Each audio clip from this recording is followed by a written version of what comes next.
कि सबसे बड़ा मोटिवेशन तो अपने माँ बाप है। दिल छू गई। और ये बात कितने घंटे दिन में पढ़ाई करते थे? गाँव में आज भी लोग रेडियो पे एफएम कि हम भूख के पले बच्चे हैं, एक दिन आएगा सब कुछ खाएंगे। जब घर से निकले हैं तो इतिहास लिख कर ही जाएंगे। क्या बात है, आप तो शायर में। और जब तक वो टारगेट पूरा नहीं होता था उससे पहले मैं सोता नहीं था। नोट्स की इम्पोर्टेंस कितनी है आप मुझे अपने खुद के हैंड रिटन नोट्स तैयार करें, वो ज्यादा स्कोर करेगा, चाहे आप मुझसे साइन करवा के ले। वहाँ लोगों को ऊंची ऊंची पोस्टों पे देखा, किस्मत जब कभी कभी साथ भी नहीं देती है। प्यारे बच्चों, आप सभी ने हुसैन बोल्ट को 9.58 सेकंड में 100 मीटर में वर्ल्ड रिकॉर्ड बनाते तो देखा होगा, लेकिन आप सभी ने उसके पीछे हुसैन बोल्ट की वर्षों की मेहनत नहीं देखी होगी। तो आज हम आपसे एक ऐसे ही विद्यार्थी से मिलाने वाले हैं जिन्होंने मात्र 19.5 साल की एज में ग्रामीण परिवेश से होते हुए एसएससी जीडी में ऑल इंडिया 12वीं रैंक लेकर आए और अपनी पसंदीदा पोस्ट एसएसएफ ली। तो स्वागत करते हैं जितेंद्र का। जितेंद्र, स्वागत है आपका। सर धन्यवाद सर, आपकी पूरी टीम का जिन्होंने मुझे इस मंच पे आमंत्रित किया सर। तो सबसे पहले आप बच्चों को अपने बारे में कुछ बताइए। सर जैसा कि आपने बताया, मेरा नाम जितेंद्र और मैं जोधपुर के ग्रामीण क्षेत्र से बिलोंग करता हूँ। सर मेरी प्रारंभिक शिक्षा अपने गांव में हुई थी, उसके बाद तत्पश्चात मैंने अपनी कॉलेज की पढ़ाई अपने जोधपुर से की सर। तो जितेंद्र, आपने 19.5 साल की एज में ऑल इंडिया 12वीं रैंक लेकर आप आए। तो आप हमें ये बताइए कि आपने 19.5 साल की एज में सिलेक्शन ले लिया, तो आपने तैयारी तो पहले ही स्टार्ट की होगी, तो आपको एसएससी जीडी के बारे में कहां से पता चला? जब मैं ग्रेजुएशन में था तो सर मेरे एक भैया थे जो एसएससी सीजन से सिलेक्टेड थे। और सर जब परिवार की आर्थिक स्थिति इतनी अच्छी नहीं थी तो मैंने उनसे सबसे कम टाइम में सबसे बढ़िया जॉब और सबसे इजी वे में सरकारी नौकरी का तरीका पूछा, तो उन्होंने सर मुझे एसएससी जीडी के बारे में बताया। और ज़्यादा बारीकी से पूछने पे मैंने पूछा कि कब, कहाँ से, कैसे, क्या तैयारी करें, तो उन्होंने सर आपकी ऑफलाइन क्लासेस का रिव्यू दिया और मुझे कहा कि इनकी सर की ऑफलाइन क्लासेस ज्वाइन करो और वहाँ पे अपनी मेहनत जारी रखो। ओके, तो देखना बेटा, आपको मैं बता दूं कि बच्चे ने एक बात बोली कि सबसे आसान तरीके से या सबसे जल्दी कहाँ हम जॉब प्राप्त कर सकते हैं, तो एसएससी जीडी एक ऐसा प्लेटफॉर्म है जिसमें एक नॉर्मल बच्चा सबसे आसानी से जॉब प्राप्त कर सकता है, बस फिजिकल और मेडिकली फिट होना चाहिए। तो जितेंद्र, आप ये बताइए कि आपने मात्र 5 महीने तैयारी की और एसएससी जीडी में आप 12वीं रैंक लेकर आए हुए ऑल इंडिया में, तो आप ये बताइए आपको इतना मोटिवेशन कहाँ से मिला? सर सबसे बड़ा मोटिवेशन तो आपको अपने घर की आर्थिक स्थिति और अपने घर की स्थिति देख के ही मिल जाएगा। कि आप अगर देखोगे तो ज्यादातर बच्चे अपने ग्रामीण परिवेश से होते हैं जिनके मम्मी पापा के पास खेती के अलावा कुछ और ऑप्शन बचता नहीं है। उनके मम्मी पापा जब सुबह से लेकर शाम तक खेतों में काम करते हैं, भरी धूप में और भरे पसीने से वो जब काम करते हैं, और वो कर किसके नहीं रहे, अपने बच्चों के लिए, कि अपने बच्चों को कम से कम कामयाब करने, ताकि उनको वो जाके खेतों में काम नहीं करना पड़े, वो कम से कम आराम से अपनी जिंदगी निकालने। तो सर मैं तो यही मानूंगा कि सबसे बड़ा मोटिवेशन तो अपने माँ बाप है। आप अगर उनको देख के भी अगर आप मोटिवेट नहीं हो पा रहे हो तो दुनिया में उससे बड़ा मोटिवेशन आपको कहीं और मिल ही नहीं सकता सर। देखो जितेंद्र, जो ये बात बोली ना, ये आपने दिल छू गई और ये बात सच में फैक्ट है। अगर कोई बच्चा अपने माँ बाप की मेहनत को देखकर मोटिवेट नहीं हो सकता ना, तो वो जिंदगी में कभी मोटिवेट हो भी नहीं सकता। तो बेटा मैं आपको बताऊं, एसएससी जीडी की तैयारी करने वाले सभी बच्चे, ज्यादातर बच्चे गांव से बिलोंग करते हैं और गांव में खेती, ज्यादातर के माँ बाप खेती करते हैं। अगर आप उनकी मेहनत को देख के मोटिवेट नहीं हो रहे हो तो आपको क्या मोटिवेट करेगा इससे ज्यादा? हाँ, फिर भी अगर किसी की सफलता आपको मोटिवेट करती है, किसी का जुनून आपको मोटिवेट करता है, तो वो भी चीजें आप देख सकते हो। जैसे आपको जितेंद्र की सफलता को, जितेंद्र के जुनून को देखकर भी आप मोटिवेट हो सकते हो। अच्छा जितेंद्र, आप ये बताइए कि आप कितने घंटे दिन में पढ़ाई करते थे, ताकि बच्चों को पता चले कि इतने घंटे पढ़ाई करने से हमारा हो जाएगा? सर अपना रेगुलर का ये था कि पहले तो 3 घंटे में अपनी ऑफलाइन क्लासेस में कोचिंग जाता था, फिर कोचिंग से आके सर मिनिमम 5 से 6 घंटे अपने रोज के कार्य, जैसे मतलब उसका ही रिवीजन करना और उसके वापस प्रैक्टिस करना, उनके नोट्स के तैयार करना, उनमें देता था सर। ओके, तो जितेंद्र आप ये बताइए, जैसे कि मान लो आपने बोला 3 घंटे आप कोचिंग जाते थे, 3 घंटे आपकी कोचिंग थी और उसके बाद में आप 6 घंटे, 5-6 घंटे और पढ़ते हैं, लेकिन 9 घंटे के आसपास आप दिन में पढ़ते थे। तो ये लगातार रेगुलरिटी कैसे बनी रहती थी आपकी कि आप लगातार पढ़ते रहते थे, डेली आप 9 घंटे पढ़ते थे? ऐसा कैसे हो रहा था? सर डेली का तो ये था कि जैसे कि आपने बताया, हम ग्रामीण क्षेत्र में ज्यादातर के पास आज भी स्मार्टफोन की बहुत कमी है, जो पुरानी जनरेशन है वो इतना यूज नहीं कर पाते, तो गांव में आज भी लोग रेडियो पे एफएम सुनना पसंद करते हैं। तो सर जब पापा एफएम रेडियो सुनते थे तो मुझे एक जाकिर खान जी की लाइन बड़ी याद रह गई। उनका एक अच्छा सा शेर है जो मैं आपको सुनाना चाहता हूँ कि हम भूख के पने बच्चे हैं, एक दिन आएगा सब कुछ खाएंगे, जब घर से निकले हैं तो इतिहास लिख कर ही जाएंगे। क्या बात है, आप तो शायर भी हो, तो बताइए फिर क्या करते थे? सर जब पता है कि अपने मम्मी पापा ने आपको पढ़ने के लिए शहर भेजा है, उस शहर में सर एक आपका आशियाना मतलब वो एक चार दीवारी ही था। आपको उस चार दीवारी में पढ़ाई के अलावा कोई और काम नहीं था। और जब घर वाले आपको अपने महीने की स्टार्टिंग में अपने पूरे महीने के खर्चे आपको भेज देते थे कि जिसमें रूम रेंट खाना पीना, तो सर जब आपके मम्मी पापा ने आपको पढ़ने के लिए शहर भेजा है तो उस शहर में सर आपको एक चार दीवारी में रहना है और अपनी कोचिंग के बाद उसी चार दीवारी में आपको रहना है, खाना है, पीना है और पढ़ना है। और सर जब आपको अपने घर वालों की इतनी आर्थिक स्थिति इतनी ठीक नहीं होने के बाद भी वो आपको महीने की फर्स्ट तारीख को आपके रूम रेंट खाने पीने का सब कुछ भेज देते थे, तो उनको देख के ही अब मैं मोटिवेट होता था। और फिर रही बात सर पढ़ाई की, तो सर रोज की पढ़ाई का ये था कि मैं अपने छोटे छोटे टारगेट बना के चलता था। जैसे मान लो आज मुझे ये सब्जेक्ट करना है, इतने घंटे इस सब्जेक्ट को देना है, और जब तक वो टारगेट पूरा नहीं होता था उससे पहले मैं सोता नहीं था, चाहे उसको 5 घंटे लग जाए, 6 घंटे लग जाए या 7 घंटे भी क्यों ना लगे। और सोने से पहले मैं अपने नेक्स्ट डे के टारगेट और बना के चलता था, ताकि रात भर वो दिमाग में रहता था कि मुझे सुबह उठ के ही अपने नेक्स्ट डे के टारगेट के लिए पूरा करना है। यानी कि टारगेट बनाना बहुत जरूरी है। जी सर। छोटे छोटे टारगेट बना के करोगे ना तो वो जो बड़ा सिलेबस है ना वो छोटा हो जाएगा। अच्छा जितेंद्र, आप ये बताइए कि आप घर से कितने पैसे मंगवाते थे? मतलब जैसे आप जोधपुर में रह के पढ़ रहे थे तो घर से कितने पैसे मंगवाते थे आप? सर महीने का मिनिमम 4K to 5K अपना मेरा महीने का एक्सपेंड हो ही जाता था, क्योंकि रूम रेंट खाने तो पीने यानी का। कि आप रूम में 2-3 बच्चे रहते होंगे? जी सर, 2 जने रहते थे सर। तो सब इतनी मेहनत करते थे? सर मेहनत तो सब कुछ करते हैं, बट मैं क्या कहता हूँ, मेहनत करना और उसके साथ रेगुलरिटी रखना वो बहुत बड़ी चीज है। और आखिर में यही है कि मेहनत ही आपकी सफलता की कुंजी है, प्लस रेगुलरिटी सर। अच्छा, तो यानी कि अगर मेहनत करते हैं तो हो जाता है। हो जाता तो इसी के ऊपर मुझे भी एक लाइन याद आती है, मैं भी बोल दूं? है। बोल दो सर। ठीक है। लाइन कुछ इस प्रकार है कि मेहनत करना, बहुत मेहनत करना, मेहनत करने से हो जाता है, मैंने करके देख लिया, हो जाता है। ये ठीक तो है, बहुत अच्छी लाइन है जबरदस्त सर। लाइन है ना? जी सर। अच्छा, ये भी आपके जाकिर खान की लाइन है। जी सर। आपने जाकिर खान की लाइन सुनाई थी तो मुझे भी ये लाइन याद आ गई मेहनत के ऊपर। ये चीज मैं भी फील करता हूँ अपनी लाइफ में, अगर हम कंटिन्यू मेहनत करते हैं तो कंफर्म बात है चीजें हो जाती है। हो जाती है। तो जितेंद्र हमें ये बताइए कि आपने जैसे बताया कि सर 5 महीने में मैंने तैयारी की तो सिलेक्शन मेरा हो गया, तो 5 महीने में आपने अपना कोर्स भी कंप्लीट किया होगा, आपने रिवीजन भी किया होगा, आपने मॉक टेस्ट भी दिए होंगे, तो इतना सब 5 महीने में कैसे किया? सिलेबस इतनी जल्दी कैसे कंप्लीट किया? सर सबसे पहले तो आज के ज़माने में 2 चीज़ें मैटर करती है, क्वांटिटी और क्वालिटी। और ये बात आप भी जानते हैं कि सर बच्चे आजकल क्वालिटी पे नहीं जाते हैं, वो क्वांटिटी में पढ़ना पसंद करते हैं। जैसा कि अब आपके ही सब्जेक्ट का उदाहरण है, बहुत सारे टीचर सर 400 घंटे भी पढ़ाते हैं, 300 घंटे, 400 घंटे कोर्स चलता है उनका, कोर्स का ड्यूरेशन। मैथ का कोर्स अब कभी भी कहीं भी देख लो, कोई भी बोलेगा सर 400 घंटे से कम नहीं कोर्स। जी सर। 400 घंटे और कोर्स है। जब मैं ऑफलाइन में आया था तो मैं आपसे ही पढ़ा था। जब मैं ऑफलाइन में आया था, ऑफलाइन में हमारी 4 महीने का ही कोर्स था, 4 महीने में वो कोर्स पूरा करना था। और जैसा कि आपके सब्जेक्ट की बात करें तो महीने में मुश्किल से 20 से 25 क्लास हो पाती थी, और 4 महीने में यही आपकी 100 घंटे की क्लास बढ़ पाती है। तो सर मैं तो यही कहूंगा कि आज के ज़माने में आप क्वांटिटी पे विश्वास ना करके क्वालिटी पे करिए, क्योंकि एसएससी जीडी में इतना डीप नहीं पूछता। क्वेश्चन आपका 100 घंटे में भी वही फंसेगा जो आपको 400 घंटे से आ रहा है।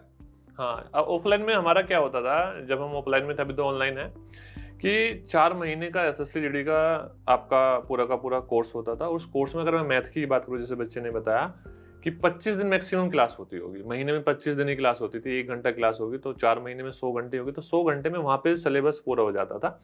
और आपको एक बात और बता दूं, एसएससी जीडी का एग्जाम निकालने से पहले, कोर्स कंप्लीट होने से पहले, बच्चे ने एसएससी सीजीएल का प्री भी निकाला था उसी मैथ के सिलेबस से।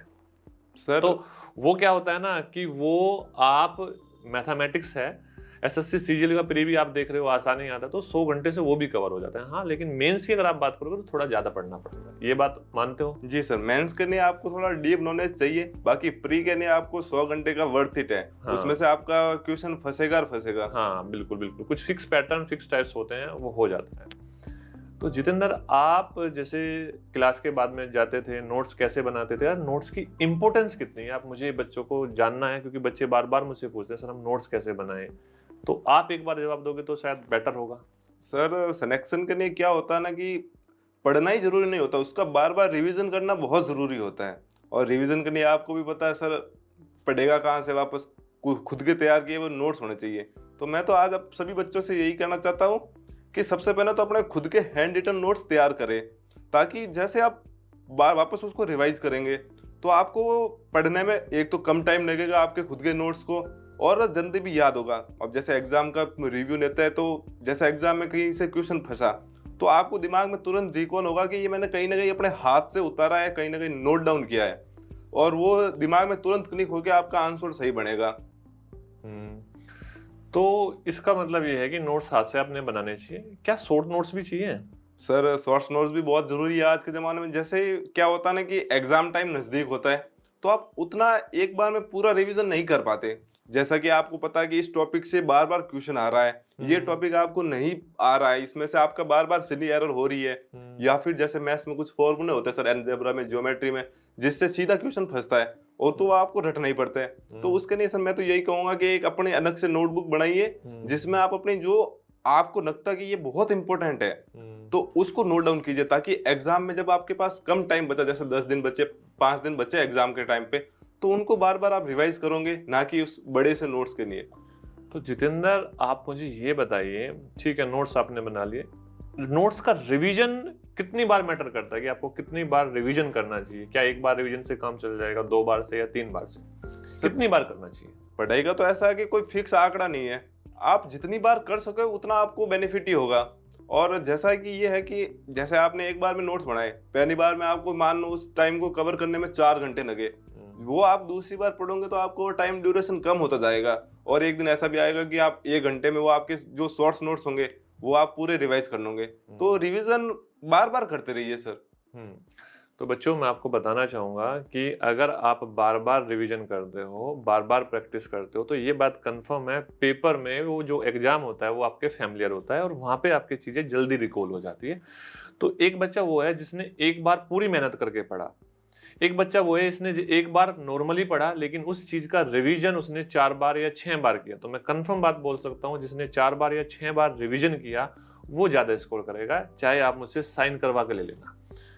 क्या होता है कि जब रिवीजन करते हैं तो हमारी चीजें याद आती है। आप खुद सोचो, अगर आप किसी चीज को बार बार देख रहे हो, बार बार देख रहे हो, तो वो चीजें आपके याद आनी स्टार्ट हो जाएगी। यही होता है। तो जितेंद्र, आप मुझे बताइए, ठीक है आपने सारी चीजें बता दी, बच्चों को ये सारी चीजें बता दी, तो अब आप अपने नेक्स्ट स्टेप में आपको कहाँ देखना चाहोगे? सर, मेरा अब जैसे जिस दिन से मैंने एसएसएफ की ये ज्वाइन की थी, उस दिन से सर मेरा ये क्या होता ना कि जैसे मैं ग्रामीण क्षेत्र से आया था, तो पहले मेरे पास ये था कि पहले तो मुझे अपनी आर्थिक स्थिति को सही करना है, एक बार मैं स्टेबल हो जाऊं। फिर सर मैं अब एसएसएफ ज्वाइन किया, दिल्ली जैसे बड़े शहर में गया, वहां लोगों को ऊंची ऊंची पोस्टों पे देखा, तो मेरे मन में भी और आग उठी कि मैं भी कुछ बड़ा और बनना चाहता हूँ। तो उसी दिन से सर मैं अपनी शुरुआत से मुझे वर्दी का बड़ा शौकीन आदमी हूँ मैं। उसी दिन से सर मुझे सबसे मेरी पसंदीदा पोस्ट जीएसटी इंस्पेक्टर लगती है सर, और उससे मैं इतनी मेहनत कर रहा हूँ कि मैं 2026 तक हासिल जरूर करूँगा। और इस बार में मैं सर प्री दे के आ चुका हूँ, और पिछली बार भी मेहनत की थी, बट किस्मत जब कभी कभी साथ भी नहीं देती है। तो पिछली बार, इस बार और पिछली बार, यानी कि प्री आपने लास्ट टाइम भी दिया था और इस बार भी दिया, तो आप मुझे बताइए कि लास्ट टाइम आपके प्री में कितने नंबर थे? सर, पिछली बार प्री में मेरे 167.51 मार्क्स थे, और जबकि फिर मेंस दिया था तो मेंस में मेरे 333.8 मार्क्स थे। यानी कि कितने नंबर से रहा था? कट ऑफ से सर 0.8 से रहा था, बट वो मैटर करता है कि जैसे अगर मेरा कट ऑफ हो भी जाता तो मुझे अपनी पसंदीदा पोस्ट नहीं मिल पाती, और तो उसके लिए मैं फिर वापस मेहनत करता कि मुझे तो अपनी पसंदीदा पोस्ट चाहिए जीएसटी इंस्पेक्टर। और इस बार, पिछली बार मेरे से क्या हुआ था, जीएस में थोड़ी सी मिस्टेक ज़्यादा हो गई थी। इस बार सर मैं उसी पे कोशिश कर रहा हूँ कि इस बार मैं उन्हें करने से बचूं। ओके, तो बच्चों मैं आपको बता दूं कि अगर आप नहीं जानते एसएससी सीजीएल के बारे में, ये ग्रेजुएशन लेवल का एग्जाम होता है। एसएससी ही इसको हर साल कंडक्ट कराती है। और दूसरा क्या होता है, इसमें बहुत सारी अच्छी अच्छी पोस्ट होती है। जैसे बच्चे ने अपनी फेवरेट पोस्ट बता दी, जीएसटी इंस्पेक्टर, इसमें इनकम टैक्स इंस्पेक्टर भी होता है, एक्साइज इंस्पेक्टर भी होता है, सीबीआई भी होता है, नारकोटिक्स भी होता है। टोटल 26 टाइप की पोस्ट होती है। अच्छा, यहाँ पर बी ग्रेड की और सी ग्रेड की सारी पोस्टें होती है जो सेंट्रल गवर्नमेंट में निकाली जाती है। बहुत अच्छी जॉब है। दूसरी बात मैं आपको ये बताना चाहता हूँ कि 2024 में जो एसएससी सीजीएल का एग्जाम हुआ था, उसमें क्या हुआ था ना, 10 क्वेश्चन गलत हो गए थे। 10 क्वेश्चन के जो नंबर दिए थे, नॉर्मलाइजेशन में बहुत बच्चों को नुकसान हुआ, इसका बहुत बच्चों को बेनिफिट हुआ। और जितेंद्र भी वो बच्चा है जिसमें इसको नुकसान हुआ था इस चीज का। अगर मान लो ये 10 क्वेश्चन का हेरफेर नहीं होता तो जितेंद्र भी आज एसएससी सीजीएल में सिलेक्टेड होता और एसएसएफ की एक पोस्ट वैकेंट होती। यानी कि आपको बता दूं, एसएसएफ में जो बच्चे सिलेक्टेड होते हैं, जो ऑल इंडिया में रैंक लेके आते हैं, मैं उनमें से बता दूं 50% बच्चे 2 साल के अंदर अंदर एसएसएफ को छोड़ देते हैं। क्यों? क्योंकि वो अच्छी एक किसी बेहतरीन पोस्ट पर चले जाते हैं। रीजन क्या होता है कि उनको समय बहुत मिलता है एसएसएफ। तो आप भी अगर एसएसएफ में जाना चाहते हो तो आपको मेहनत करनी पड़ेगी और आपके पास मैक्सिमम 5 या 6 महीने टारगेट बना के तैयारी करना स्टार्ट करो। अब हम जितेंद्र से ये जानना चाहते हैं कि एसएसएफ ही उन्होंने क्यों चूज की। सर एसएसएफ का ये था कि सबसे पहले तो मैं एसएसएफ का एक रिव्यू देना चाहता हूँ कि एसएसएफ का सर पूरा नाम सेक्रेटेरिएट सिक्योरिटी फोर्स है। ये सर अपने राजधानी क्षेत्र में स्थित जो भी अपनी केंद्रीय गृह मंत्रालय की टाइप सी की बिल्डिंग्स होती है वहां पे सिक्योरिटी कवर देती है। आती सर सीएपीएफ में, बट सीएपीएफ में ये सबसे बेस्ट इसीलिए मानी जाती है कि सर इसमें परमानेंट आपकी पोस्टिंग, एक तो आपको दिल्ली में रहना है और इतना ड्यूटी आवर्स इतना हेक्टिक नहीं है, आप आराम से रिलैक्सिंग ड्यूटी है, इतना वर्कलोड नहीं है सर उस ड्यूटी में। तो वर्कलोड नहीं है तो कितने घंटे ड्यूटी होती है आपकी? सर ड्यूटी जनरली हमारी 3 शिफ्ट्स में बटी हुई होती है। एक सर मॉर्निंग शिफ्ट होती है जिसमें हम सुबह 7 बजे जाते हैं और 1 बजे हमारी वापस फ्री हो जाते हैं।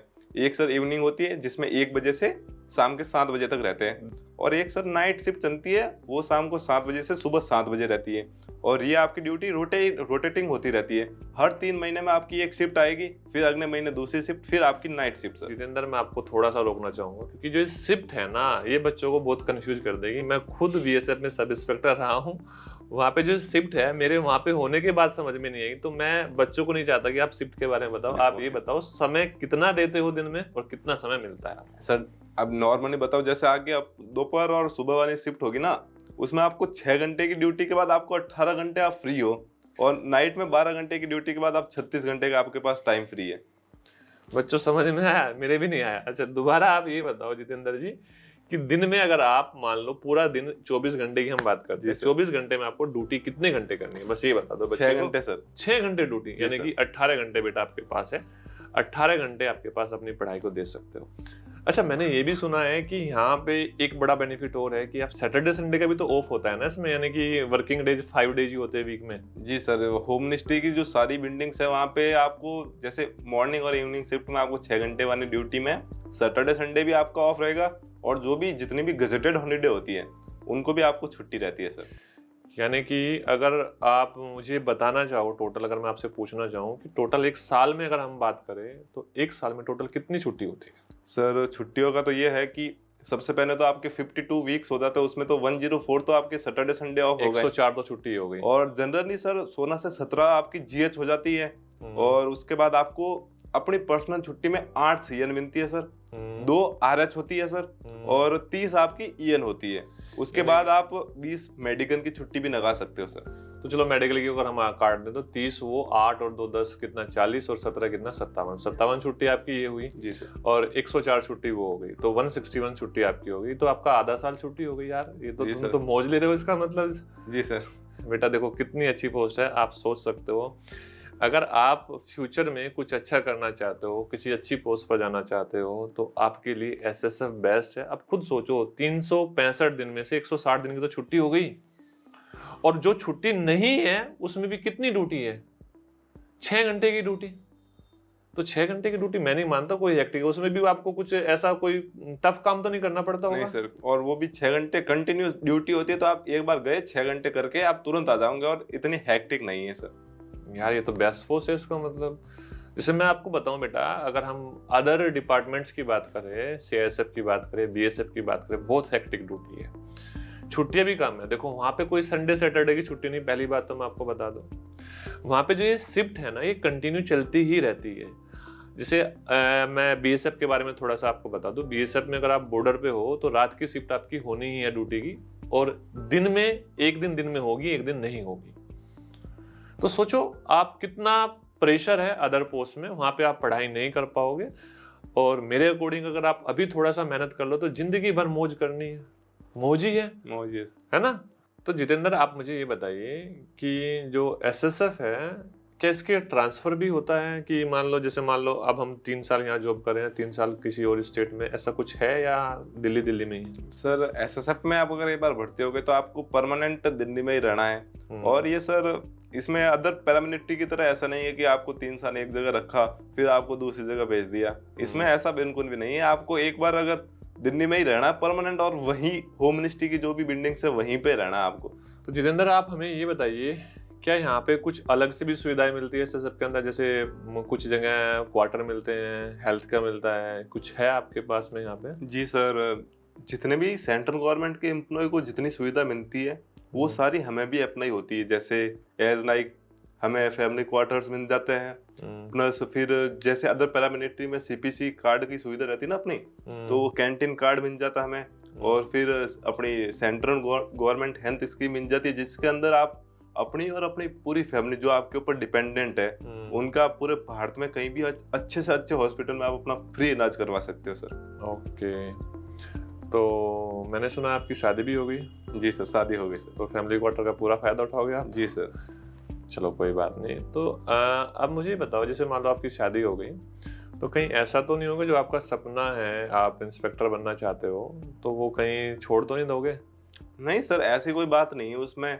देखो शुरुआत से ही मेरे घर में मुझे अपने मम्मी पापा का और बहनों का सपोर्ट हमेशा से ही रहा है। और अब जब से शादी हुई है वाइफ भी सपोर्टिव है, और वो और भी मोटिवेट करता है कि आप अपने सपने के लिए भागे, आप अपना पहले तो सपना पूरा करें। वो हमें हमेशा मुझे मोटिवेट करते ही आए हैं, और मम्मी पापा ने भी मोटिवेट करता है, दीदी भी मोटिवेट करते हैं, और फैमिली से मुझे हमेशा से कोई नेगेटिव इफेक्ट नहीं मिला, बाकी वो हमेशा मुझे बढ़ा के पॉजिटिव और देते हैं सर। ओके, तो जितेंद्र आपने सारी चीजें जल्दी में कर दी, मतलब कि आपने जॉब 19.5 साल की एज में ली, 2022 वाले में सिलेक्शन हुआ था ना आपका? जी सर। आपने शादी भी जल्दी कर ली, है ना? तो जल्दबाजी तो बहुत है आपको, इसका मतलब तो इंस्पेक्टर भी जल्दी बन जाओगे। जी सर। ओके, कोई बात नहीं। अच्छा जितेंद्र, अब लास्ट में आप बच्चों को क्या कहना चाहोगे ऐसा कि जिससे वो हमेशा के लिए मोटिवेट रहे? बस ये वर्ड्स बच्चों के दिमाग पे छप जाने चाहिए, कुछ ऐसा बोलो कि बच्चे हमेशा याद रखें और जुनून बना रहे। सर सबसे पहले तो आज के ज़माने में स्मार्टफोन बहुत प्रचलित में है, और सर जैसा कि सभी जानते हैं कि जब कोई भी चीज़ बनी होती है उसके पॉजिटिव इफेक्ट भी होते हैं और उसके नेगेटिव इफेक्ट भी होते हैं। एज लाइक आप स्मार्टफोन यूज़ करते हैं विद्यार्थी, तो बच्चे बहुत सारे ऐसे होते हैं कि वो पढ़ाई करते हैं उसमें, और कुछ ऐसे होते हैं जो सोशल मीडिया पे रहते हैं, जैसे as like WhatsApp, Facebook, Instagram, Snapchat. तो वो क्या होता है कि जो सोशल मीडिया ऐप है वो विद्यार्थी जीवन में डिस्ट्रैक्शन का कारण बनते हैं, और वो अगर विद्यार्थी उसको हटा दे तो उसके पास बाकी अपने टारगेट्स पूरे करने के लिए बहुत समय बचा रहेगा। और विद्यार्थी जीवन में अगर जैसे कोई भी ठान लेता है कि मुझे ये करना है कैसे भी करके करना है, तो वो एक ना एक दिन हो जाएगा। उसके लिए आपके कोई भी एक्सक्यूज नहीं चलेंगे। पता ये एक्सक्यूज जिसके होते हैं जो कायर होते हैं या जो शुरुआत में ही हार मान लेते हैं। और सर कायर के ऊपर मैं एक जाकिर खान जी की एक बड़ी अच्छी लाइन है वो कहना चाहता हूँ, क्योंकि मैं शायरी के मामले में जाकिर खान जी का बहुत बड़ा फैन हूँ, कि सच है कि विपत्ति जब भी आती है कायर को ही दहनाती है, सूरमा नहीं विचलित होते, क्षण एक भी नहीं धीरज खोते, विघ्नों को गले लगाते, कांटों में राह बनाते। क्या बात है। तो बेटा बच्चों, आप सभी ने जितेंद्र की लास्ट बात सुनी, उसमें से मुझे एक बात जो आपको दोबारा याद दिलाना चाहता हूँ, आपके पास समय तब है जब आप सोशल मीडिया पे भटक नहीं रहे हो। मतलब आप स्नैपचैट में अपना टाइम वेस्ट नहीं कर रहे हो, इंस्टाग्राम की रील देख के नहीं कर रहे हो, आप व्हाट्सएप पे चैट में अपना टाइम वेस्ट नहीं कर रहे हो। क्योंकि मैंने भी ऑफलाइन में देखा है, बहुत बार ऐसा होता था कि मैं कुछ बच्चों का मोबाइल लेके चेक करता था कि सबके सामने ही चेक करता था। मैं बोलता था कि कौन बच्चा कितना फ़ोन यूज़ करता है, तो मैंने लिया कि चेक किया। तो चेक करने में मैंने ऐसे पाया कि एक बच्चा 4 घंटे इंस्टाग्राम पे लगा रहा है, 3 घंटे वो स्नैपचैट पे लगा रहा है। तो सोचो 7 घंटे उसने दिन में ऐसे ही वेस्ट कर दिए। अगर वो 7 घंटे में पढ़ाई करता, तो अगर हम सिर्फ़ जीएस के क्वेश्चन की बात करें तो 7 घंटे में मैं मिनिमम की बात कर रहा हूँ, मिनिमम 200-300 क्वेश्चन वो ही पढ़ सकता था और उनमें से 100 क्वेश्चन वो याद भी कर सकता था। और डेली उस 7 घंटे का भटकाव बहुत बड़ा भटकाव होता है, तो आपको इन चीज़ों से दूर रहना है। तो उम्मीद करता हूँ आपने सारी चीज़ें समझी होगी और जितेंद्र की जो स्ट्रैटेजी होगी उसको फॉलो करोगे, एक मोटिवेशन आपको मिला होगा। तो हम अब आपसे अलविदा लेना चाहते हैं। अगर आपका कोई भी डाउट है तो आप कमेंट सेक्शन में बता सकते हैं। हम